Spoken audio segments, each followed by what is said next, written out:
The Wilson Min Chamber Gauge.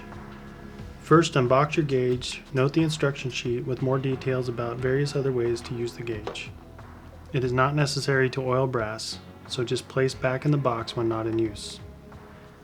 Made with the same tight tolerances you have come to expect from all your Wilson tools, we recommend using the gauge in conjunction with the regular case gauge to prevent oversizing.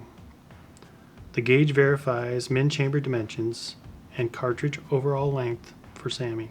The purpose of this gauge is to check your reloaded rounds to see if they meet min chamber specs.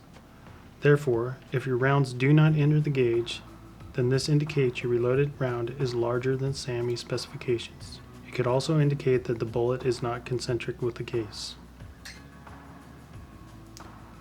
Now, if your rounds do enter the gauge but do not chamber in your gun, this points to you having a very tight chambered gun and would assume either an improperly cut reamer or a chamber that was cut below min chamber dimension headspace.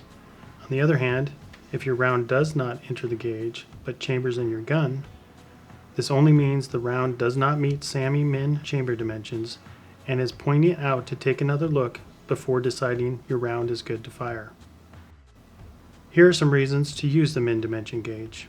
You want your reloaded rounds to chamber in a variety of guns. You want to check for uniformity of your rounds against SAMI specifications.